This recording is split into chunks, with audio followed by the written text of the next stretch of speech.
അങ്ങനെ അംഗനവാടിയിലെ എല്ലാ കുട്ടികളും ഡാൻസും പാട്ടൊക്കെ പാടി എല്ലാവരും സന്തോഷത്തോടെ ആസ്വദിച്ച് കേട്ടു കേട്ടോ.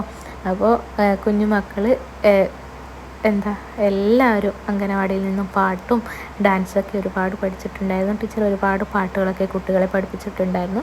അങ്ങനെ ടീച്ചർ അവസാനമായിട്ട് കുട്ടികളെക്കുറിച്ചും അംഗനവാടിയെക്കുറിച്ചും പറയുകയാണ്. ടീച്ചർ എൻ്റെ ഒരു അഭിപ്രായത്തിൽ നല്ലൊരു ടീച്ചറായിരുന്നു കേട്ടോ. ഹേമ ടീച്ചർ കുട്ടികളെ നല്ല രീതിയിൽ നോക്കുന്ന ഒരു നല്ലൊരു ടീച്ചറായിരുന്നു.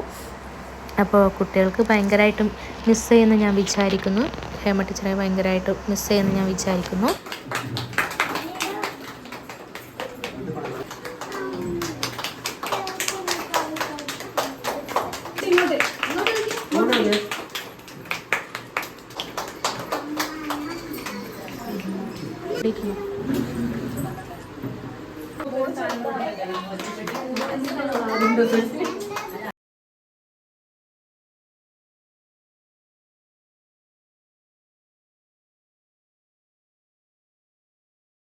മൊമെൻ്റൊക്കെ കൊടുത്തതിന് ശേഷം നമ്മൾ അമ്മമാർ കുട്ടികളെല്ലാ അമ്മമാരും കൂടിയിട്ട് ടീച്ചർക്കും എഞ്ചിനീച്ചിക്കും ഒരു കുഞ്ഞു ഡ്രസ്സ് വാങ്ങിക്കൊടുത്തിട്ടുണ്ടായിരുന്നു.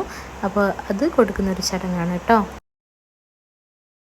അതിനുശേഷം ഞാനും രഹനയും കൂടിയിട്ട് അംഗനവാടിയിലേക്ക് വേണ്ടിയിട്ട് ഒരു കുഞ്ഞ് ഗിഫ്റ്റ് കൊടുത്തു.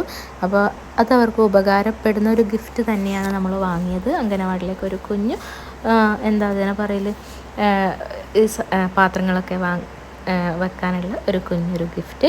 അപ്പോൾ എനിക്ക് വലിയ ആഗ്രഹമായിരുന്നു അത് കൊടുക്കണം എന്നുള്ളതൊക്കെ, ഭയങ്കര ആഗ്രഹമായിരുന്നു. പിന്നെ കൂടാണ്ട് ഇന്നെൻ്റെ ബർത്ത്ഡേയും കൂടിയാണ്.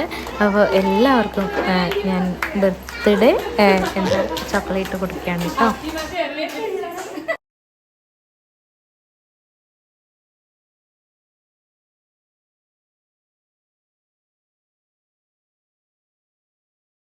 അങ്ങനെ ചോക്ലേറ്റൊക്കെ കൊടുത്തതിന് ശേഷം നമ്മൾ ഫുഡൊക്കെ റെഡിയാക്കിയാണ് കേട്ടോ. അപ്പോൾ ബിരിയാണി, ചിക്കനും കച്ചമ്പർ, പിന്നെ ചെറിയൊരു പായസം ഉണ്ടായിട്ടുണ്ടായിരുന്നു.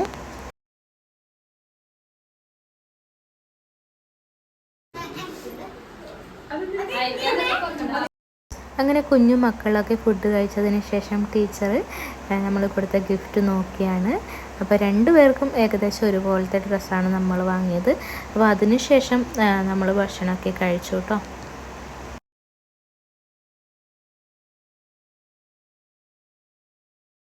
പിന്നീട് ഭക്ഷണമൊക്കെ കഴിച്ചതിന് ശേഷം നമ്മുടെ അമ്മമാരും ടീച്ചറും കൂടിയിട്ട് കുറച്ച് വർത്തമാനമൊക്കെ പറഞ്ഞു. അപ്പോൾ നമ്മുടെ ഈ കൊച്ചു കുട്ടികൾക്ക് അറിയില്ലല്ലോ ഇത്